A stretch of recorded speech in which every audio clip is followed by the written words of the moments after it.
want to talk a little bit about investment philosophies, because everybody comes to investments with a particular point of view. I'll share with you mine and how that impacts what we believe about investment menus and how we construct them.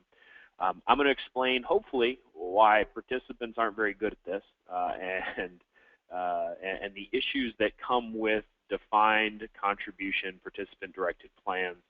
I'm going to talk a little bit about the real issues of how do you have a successful defined contribution plan, and then I'll talk a little bit about the Feng Shui mistakes. What does it mean to get your plan out of alignment?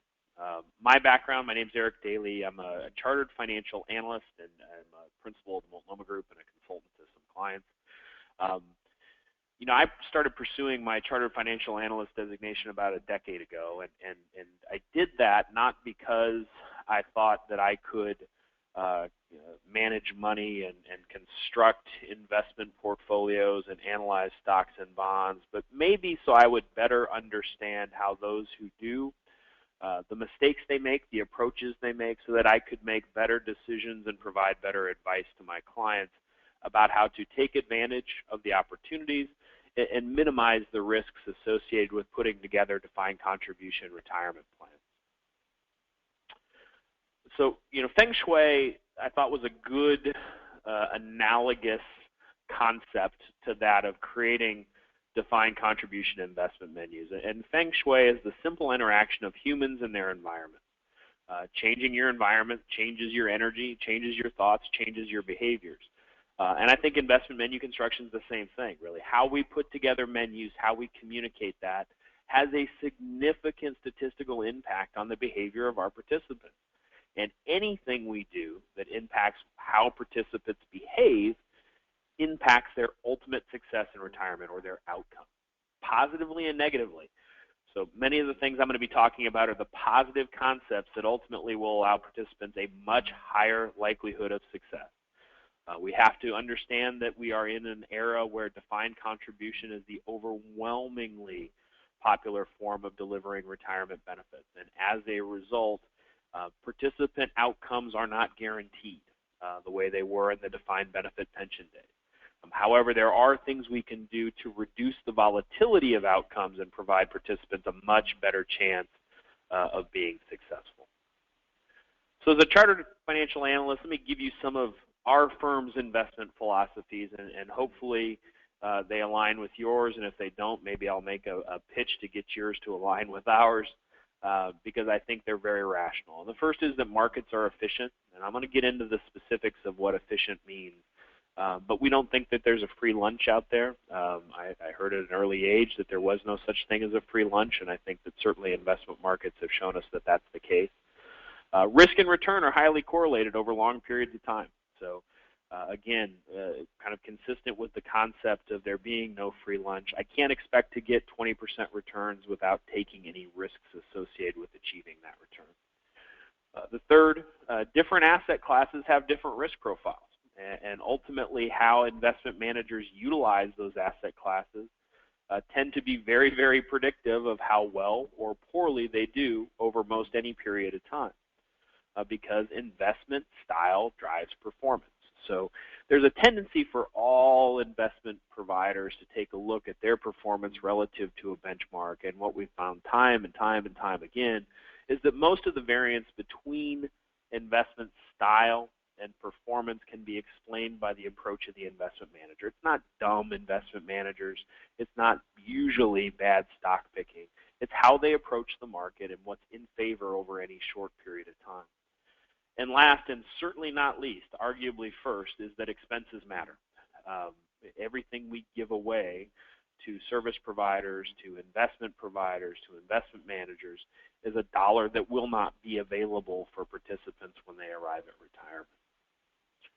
So let me make my pitch for markets being efficient. It certainly goes back to Nobel Award winner Eugene Fama and his work on efficient capital markets and empirical work that dates back over 40 years now.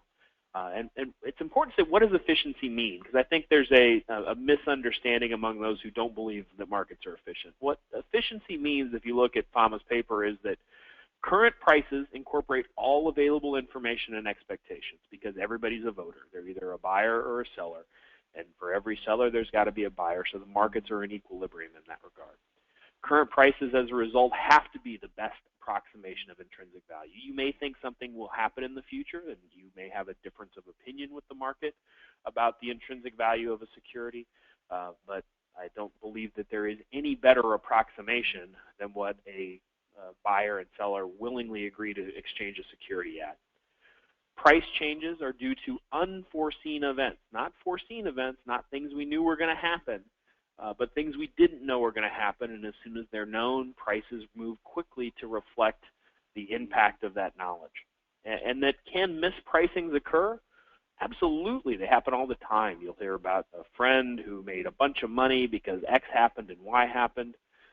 But unfortunately, there is no predictable pattern that can lead somebody to consistently outperform. So for you to make any money on mispricings, you have to be able to see them ahead of time, predictably, reliably, and consistently, and do it ahead of fees. What does efficiency not mean? That all investors are rational? They're clearly not, and we'll spend a lot of time talking about how irrational investors are. Prices are always right? No, not necessarily. Again, unforeseen events move prices quickly. And if you believe something is more likely than not, the difference between what you may believe the price should be and what the price currently is in the market will definitely differ. Prices are stable. That definitely is not the case for anybody who's been investing in defined contribution plans for the last decade. And professional money managers can't earn higher than market returns. They absolutely can, and in often cases do. However, it is substantially difficult to do over long periods of time, which is why understanding how portfolios are constructed allows you to better isolate the factors that impact how successful participants are. Let me go to the second. Risk and return are highly correlated. So here is, back to 1926, the growth of small cap, large cap, long-term bonds, treasuries, and inflation. And what you'll notably see here, of course, is that the more risk as an investor you are willing to take, the higher your return has been. It isn't true every day. It isn't true every year. It isn't even true every decade. But over longer periods of time, the more risk you take within a portfolio, the higher the likelihood of achieving a higher return. It would be great if we could buy treasury bills with low volatility and virtually no risk and achieve the same return as a U.S. small cap index. Unfortunately, that would violate this notion that risk and return are highly correlated. Investment style drives performance. Now I'm going to go to the work of Ibbotson.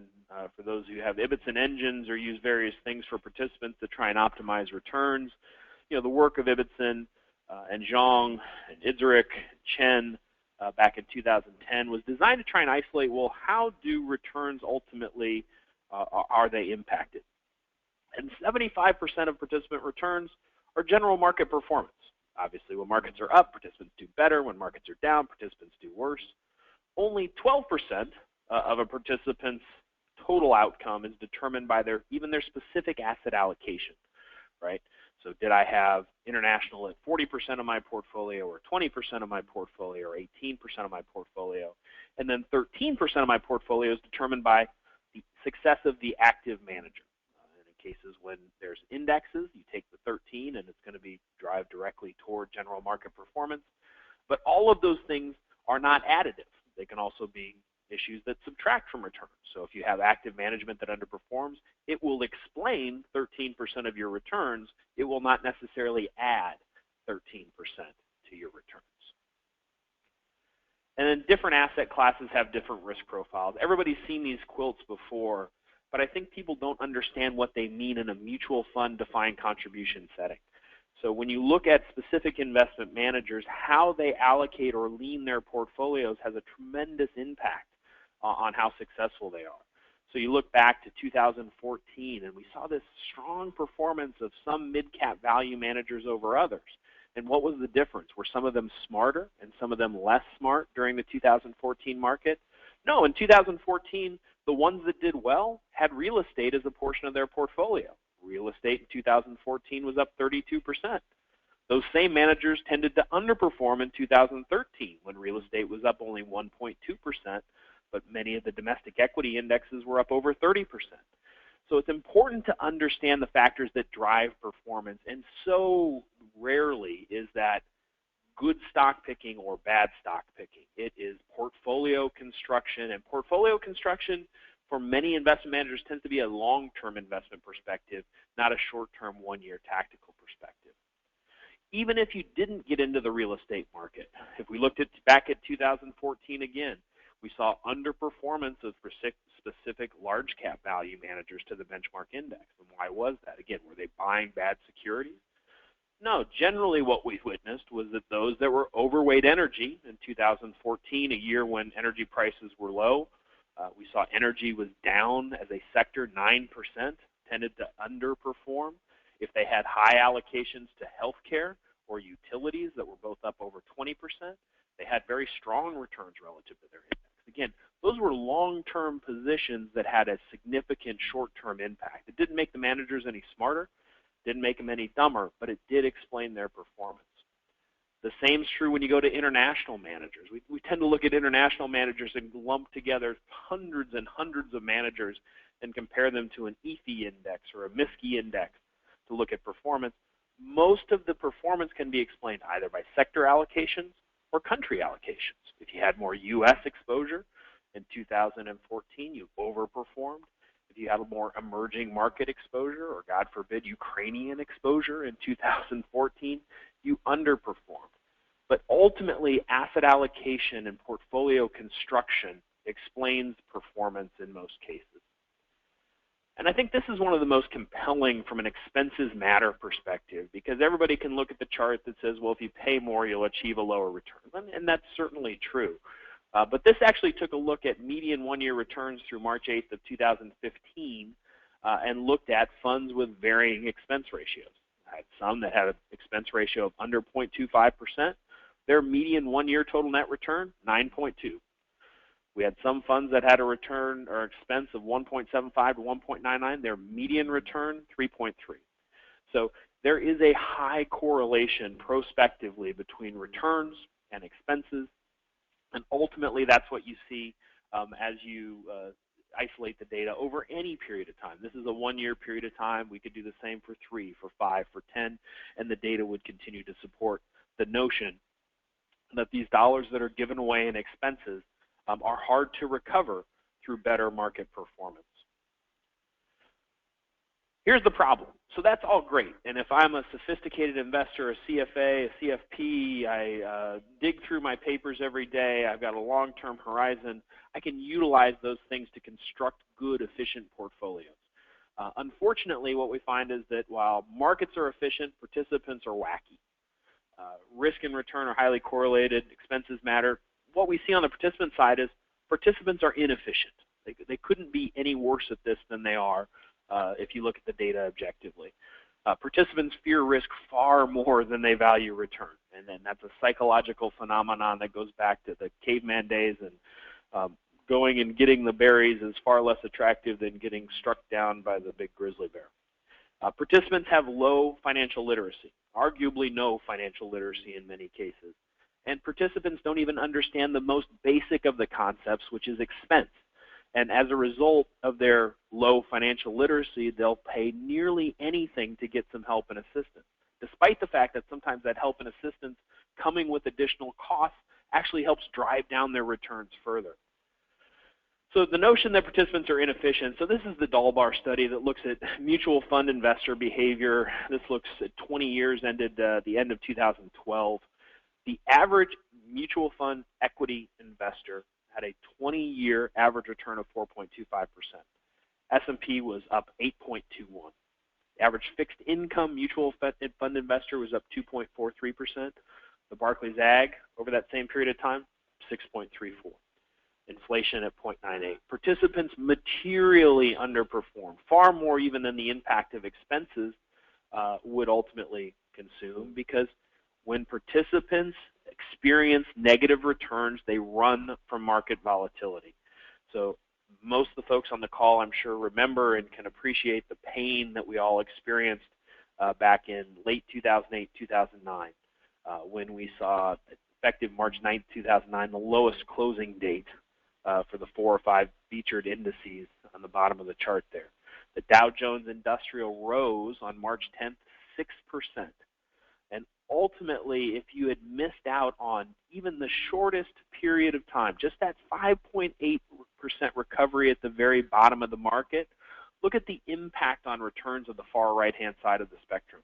Participants who missed that single day ended up giving away ultimately almost a third of the recovery, because participants run from the negative behavior, and yes, they may miss the worst days of March 8th, March 7th, March 6th, but they miss the recovery, and missing the recovery is so much more impactful to long-term returns than avoidance of short-term losses. So I did some research to try and determine, we talk about, and certainly I see day to day in talking to participants, the low levels of financial literacy. So I went out to try and gather some data on the topic and pulled together what I hope are some interesting statistics. The 2008 Health and Retirement Survey concluded that older Americans lack even a rudimentary understanding of stock and bond prices, risk diversification, portfolio choice, and investment fees. Challenging, those clearly represent in large numbers the baby boom generation who are going to be making material decisions with hundreds of thousands to maybe even millions of dollars in accumulated assets. Across multiple studies, there was considerable uncertainty by respondents about whether stocks were the best long-term asset class. I'd like to tell you that's because they feel like there's a bear market on the horizon, but I think it's a fundamental lack of understanding about asset class returns like the information I showed you earlier. 2010, Northwestern Mutual Life did a study to determine Americans' general financial knowledge. 69% of participants failed the quiz. Only 32% of those participants could accurately define the term index fund. 2009, FINRA did a study. 21% of respondents were correct in knowing that bond prices typically will fall when interest rates rise. That group of participants, the 79% who didn't know it, are about to experience a rude awakening when they get their June 30 statements based on where interest rates have moved over the course of the last couple of weeks. Only 52% in the FINRA study correctly answered false to the following question: buying a single company stock provides a safer return than a stock mutual fund. In a money track investing survey from 2007, 39% of participants could correctly define the term diversification, and 43% of investors in that same money track survey demonstrated a susceptibility to fraud. Especially important, again, as we move into the baby boom generation. Pay attention when you watch TV recently. The commercials you see are no longer about saving for retirement. It's what you're going to do when you get to retirement. And I think there is an alarming concern from the Department of Labor based on the new fiduciary regulations they're proposing that participants have a high susceptibility of having all this money accumulated in their defined benefit and defined contribution plans only to have lost a tremendous sum of it when they go through the rollover process. And unfortunately, it's not getting any better. In 2008, a survey of high school seniors saw financial literacy scores sink to an all-time low historically. So it's not as if the new participants that we are bringing in, the millennial generation, is increasing average financial literacy. Arguably, they may be decreasing financial literacy. And then last but not least, this impact of expenses. So 58.6% of respondents in an online survey incorrectly answered a basic question about calculating standard mutual fund fees. And it happens even in committee meetings I go to all the time, where we talk about the expenses and reducing expenses, and where expense differences may be as much as 1 to 1.25%. And the question routinely comes, well, what's the net of fee return? And what the net of fee return historically has been clearly is important, but the impact of having that higher expense and the likelihood of being able to outperform prospectively is pretty critical. And the way we try and explain it there is on the left. You have a gross return of the market of 8. You give 1 of that back in expense ratio. You see as a participant a reported return of 7. And then clearly there's issues as to who gets the expense ratio dollars, but that critical number is that 7% return. And maybe in a more realistic example, you've got Jack and Jill, both participants in a retirement plan. They earn $50,000 a year. They get 9% contributions between their deferrals and that of their employer. Jack, who has a more expensive plan, pays 1.5% in expenses, which is not uncommon for small, very small 401k plans and some 403b plans. Jill pays 0.5%, which is also not uncommon for larger plans for the defined contribution side. That impact, only $4,500 a year contributed over a working life, is nearly $250,000 in accumulated assets. It's a full third of Jack's accumulated portfolio is ultimately given away to expenses over the course of a working career. I mean, expenses are so incredibly important, which is why you see regulatory activity from the Department of Labor, certainly why you see litigation.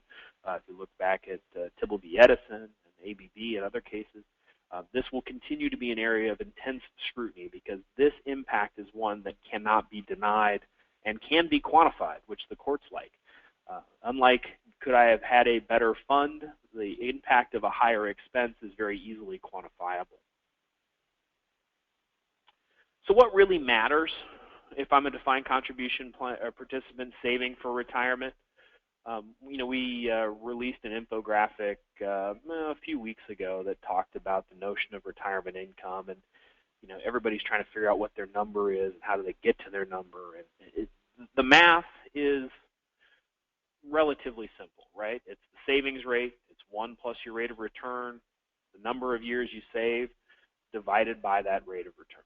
So what's the most important impacts on success? Well, arguably the two things that are most impactful are the two things that every participant has control over. One is how much they save, two is the number of years they save. The one thing they have the least impact on, and frankly has the least impact on this financial equation above, is rate of return. Yet we find the committees routinely spend the majority of their time trying to maximize or make marginal improvements to rate of return, when really we need to be working on these primary factors in defined contribution that determine how successful our participants are.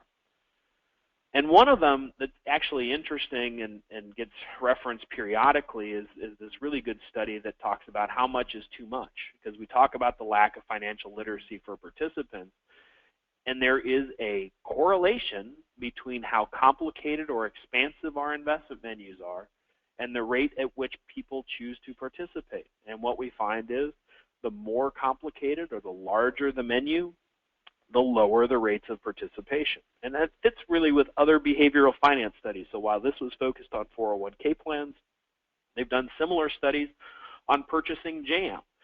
If you have a grocery store that sells four flavors of jam from 3 different brands, you will sell more jam than if you are a grocery store that sells 700 flavors of jam from 27 different organizations. At a certain point, the array of choice becomes overwhelming and actually becomes a deterrent to people saving. And clearly, people saving and the rate at which they save is the most important factor as to whether they'll be successfully prepared for retirement. So if we do look at the equation of rate of return, so how can we, when we construct this optimized menu, consider the best way to try and help participants improve that rate of return or achieve the highest rate of return? There was a couple of really good data sets out there. One, certainly from the Center for Retirement Research at Boston College, which does a great job in analyzing participant behavior. They looked at defined benefit versus 401k plans. And most of what impacts a participant's rate of return is this chart on the left, right? That we have this huge portion of the population that has 0% of their defined contribution portfolio in equities. So if we say that 75% of my total allocation is going to be determined by participating in the market, and we have a third of our population for risk aversion purposes that chooses not to participate in the market, it will be impossible to overcome that impact by better security selection, better investment options as part of the core array. And then looked at a different way on the right-hand side, a really good study from Financial Engines and Aon Hewitt, which looks at the variety of stock and bond allocations between participants who get help, either meaning that they utilize a target date fund or a managed account solution, and the variety of people who don't get help. And the reality is that their outcomes are dramatically different. So participants, again, tend to allocate much too much to equities as they get closer to retirement, or for the younger investors, tend to allocate much less to equities than would be necessary to try and get them to their optimal level of return. These issues have an impact on that important factor of rate of return. So Is it possible to engineer more efficient portfolios from a CFA perspective? Absolutely. But the challenge that we have is if doing that ultimately drives more people to either A, not participate, or B, avoid equity market allocations by moving to cash, we've done more damage than good by over-engineering the investment menu. So from a Feng Shui perspective, I'm going to say there's 5 things that are the characteristics of the right investment menu. And maybe first and foremost is it encourages participation. So we talk a lot about emerging markets with clients. We talk about real estate. We talk about international bonds. And my first question isn't how good or bad is the asset class. My question is, will it encourage participation? So if there's a group of our population that will only participate if we have socially responsible investment options within the portfolio, then let's add socially responsible investment options in the portfolio.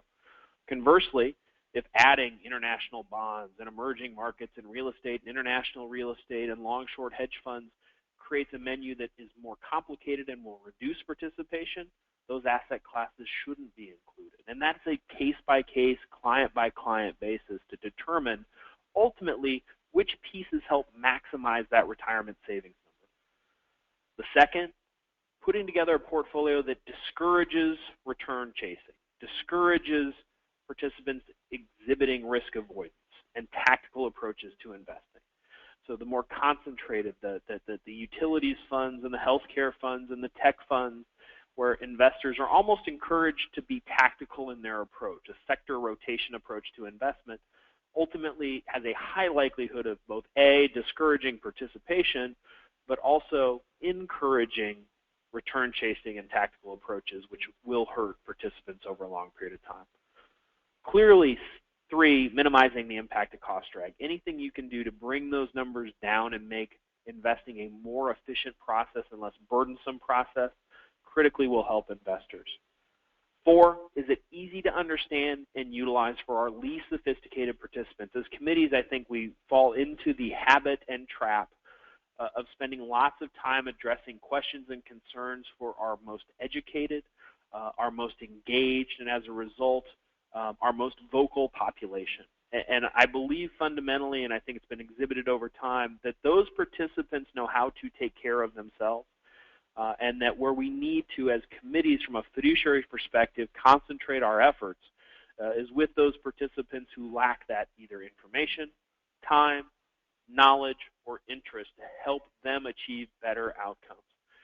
And maybe last, but again, not least, is allow sponsors to focus their limited time and resources on those high impact issues. Having a portfolio of 86 different investment options takes a lot of time to monitor.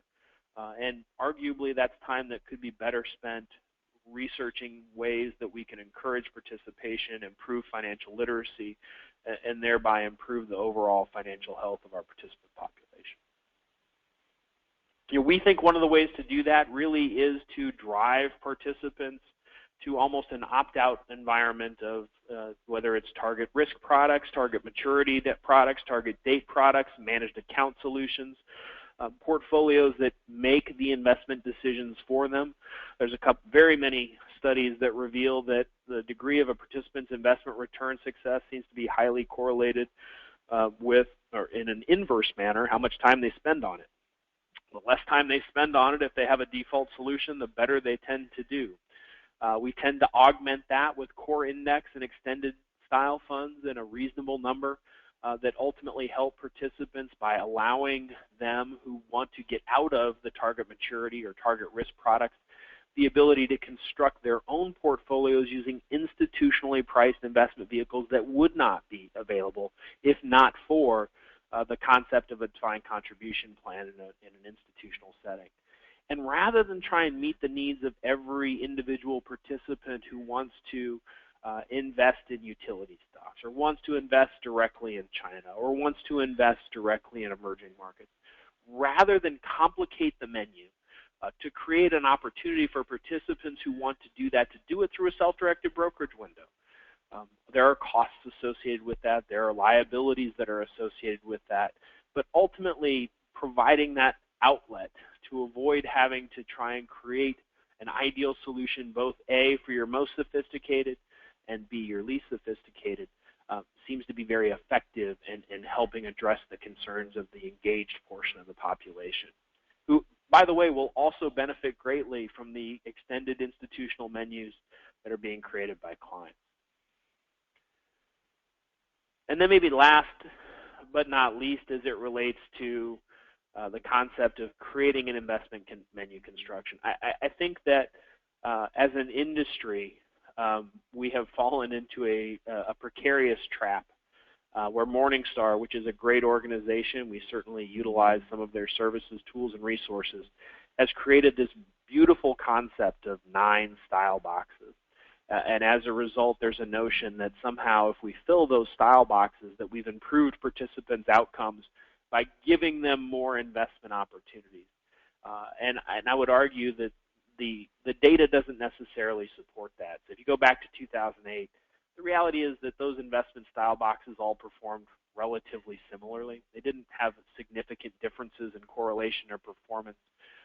And very frequently we see high correlations between mid and small, mid and large, and the notion of having to fill each one of those with a unique investment product, again, likely puts us in a position where participants are overwhelmed by the investment menu rather than supported by the investment menu.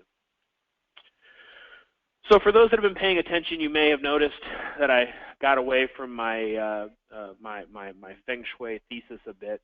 So I'm going to try and circle back here at the end in a way that maybe allows it to all tie together. And so I was looking around for kind of the biggest Feng Shui mistakes that we make as we design and put together our homes, and came up with an interesting website from mindbodygreen.com. So the 7 biggest Feng Shui mistakes: smooshing one side of your bed tied up against the wall, which seems to be reasonable from my perspective. Dark hallways and entrances are sad and even terrifying. TV in the bedroom is a no-no. Leaving your slightly faulty plumbing as is for a while, also a no-no. Terrifying art in gathering places. I think perhaps terrifying art in general might be a bad idea. Mirrors facing one another and dead plants in your home or on the patio. And I think that there are probably 7 equivalent Feng Shui mistakes that we see frequently as we bring on new clients with investment portfolios and try and help them work through those issues. I'd say 1, smooshing investment products from every crack and crevice of the global asset marketplace. There's always new concepts and ideas, and having all of them available, while it sounds attractive and I think committees think provides more opportunities for participants, again, I think violates that 5-factor tenet of how to make menus that participants are able to use. Number 2, I think nothing is more terrifying and easy to overlook to participants than a blank enrollment form. You know, we're going to give them a blank enrollment form with 37 investment options on it. We should not be surprised that participants are failing to fill those out and as a result missing out on the most important impact factor for their retirement success, which is their savings rate. Number 3, short-term returns on benefit statements distract participants for life. I see this all the time. We were distracting participants with short-term issues. So a participant will call and say, I was only up 2.7% last quarter. What you were up last quarter is irrelevant in the scheme of planning for your retirement, but in our desire to get more information in the hands of participants, sometimes we give them information that causes them to make mistakes. Again, if I see my account was down 2.3%, it's more likely that I'm going to stop deferring. It's more likely that I'm going to be returns chasing than I would be otherwise. Leaving your slightly faulty retirement plan leaking fees to expensive investment managers and platform providers is clearly the most impactful. And from a liability perspective, as plan sponsors, the one that should be probably first on this list. What's my number in the enrollment process? Again, getting participants focused on how much they need to accumulate ultimately freezes them. If you talk to a 30-year-old and say your number in future dollars is 2.6 million, impacting inflation and other factors, I look at that as a 30-year-old and say, I'm never going to get there. Why would I start now? I might as well live my life today with the money I have, because 2.6 is an awfully large number and hurdle to get over. Number 6, multiple investments designed to accomplish the same objective. So, multiple large growth funds, multiple large value funds, multiple small cap growth funds. Participants are encouraged in almost every education plan to asset allocate. And when we give them multiple options that accomplish the same thing or have the same objective, they no longer are asset allocating. We're asking them to do manager selection, which I think is generally not in our or their best interest. And number 7, the notion of dead plans, the notion of dead investment options. I know as committees we hate to take an option away from participants, but the notion of freezing it and adding a replacement is contrary to best practice from a fiduciary guideline and makes menus even more complicated than they need to be. It's either appropriate and should be continued, or it's no longer appropriate and should be removed. So those are kind of the notions, I guess, of my 7 biggest Feng Shui mistakes. If you were looking for exactly what the menu should look like, the reality is there is no one answer. We have no 2 clients with the same investment menu, different allocation structures, different tiers, different approaches. But the approaches are designed and engineered to try and meet the specific needs of each institution and each plan sponsor, and hopefully the plan participants who utilize it. So I want to thank you for attending today. I'm going to leave the line open and give folks a chance to tap out some questions if they may have some. Again, I appreciate, for those of you who have attended today, your interest in the subject matter.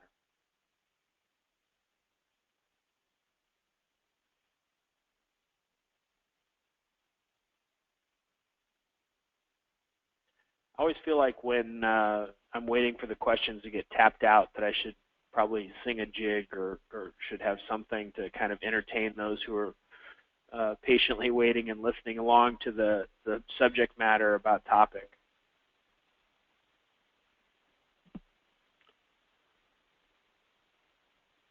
Well, it's clear, based on the volume of questions, that the presentation was complete and answered every potential question that could be out there. But by the same token, if you may come across questions as you take a look at today's presentation, please feel free to email those. I'm always happy to have those discussions offline. For those of you who have attended, you will get a copy of the slide deck, so you'll have that for your reference.